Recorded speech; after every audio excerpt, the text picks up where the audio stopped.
তৃণমূল নেতা জাহাঙ্গীর খান, যাকে পুষ্পা নামে জানতো সবাই, ওনাকে আজকে অ্যারেস্ট করা হয়েছে নেপাল বর্ডার থেকে। এই কাজটি করেছেন আমাদের পশ্চিমবঙ্গের স্পেশাল টাস্ক ফোর্স এবং দার্জিলিং থানার পুলিশ। ওনারা যৌথ উদ্যোগে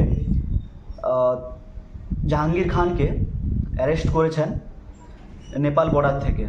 জাহাঙ্গীর খান আজকে নেপাল বর্ডার হয়ে নেপালে যাওয়ার জন্য পালিয়ে যাওয়ার একটা পরিকল্পনা করছিল, কিন্তু পুলিশ ওনাকে ধরে অ্যারেস্ট করেছেন।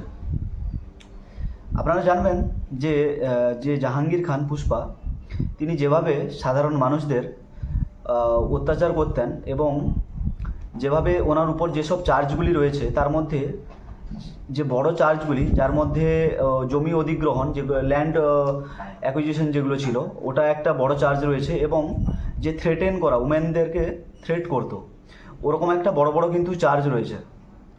তিনি যেভাবে রিগিং করেছিলেন ভোটের সময়, তার জন্য রিপুল হয়েছিল, এবং সাধারণ মানুষ যেভাবে সাহসিকতার সঙ্গে ওনাকে পরাজিত করেছিলেন, সেটা কিন্তু এর ফল। তারপর তিনি বুঝতে পেরে গেছিলেন যে আর কিন্তু বেশি দিন এভাবে চলতে পারবে না। যেভাবে বড় বড় নেতারা, তৃণমূলের বড় বড় নেতারা অ্যারেস্ট হচ্ছিলেন দিনের পর দিন পুলিশের দ্বারা, তিনি বুঝতে পেরে গেছিলেন যে এরপর তো আমারই নাম্বার আছে। কারণ যেভাবে তিনি সাধারণ মানুষকে মানে থ্রেট করতো, তিনি জানতে পেরেছিল যে এর পরের নাম্বার কিন্তু ওনারই হতে চলেছে।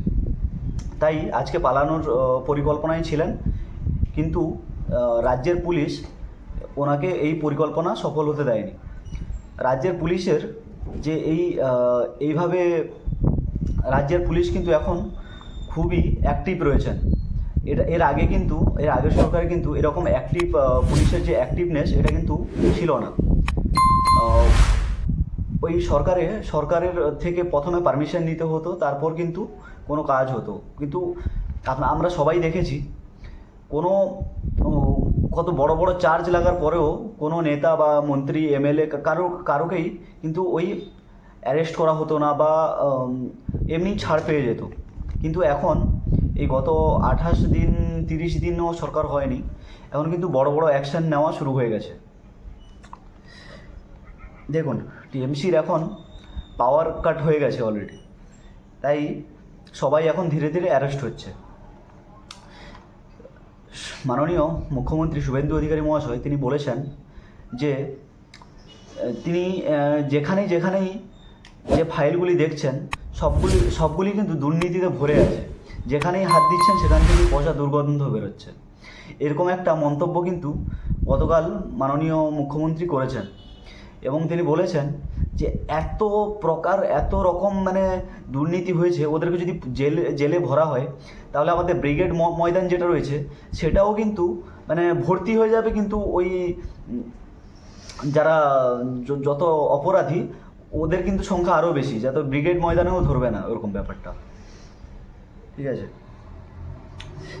ইনি হচ্ছেন সেই পুষ্পা যিনি থ্রেট করেছিলেন আমাদের উত্তরপ্রদেশের যে আইপিএস অফিসার অজয় পাল শর্মা। ভোটের সময় তিনি ওনাকে থ্রেট করেছিলেন, যাকে সবাই উত্তরপ্রদেশের সিংঘম নামে জানেন।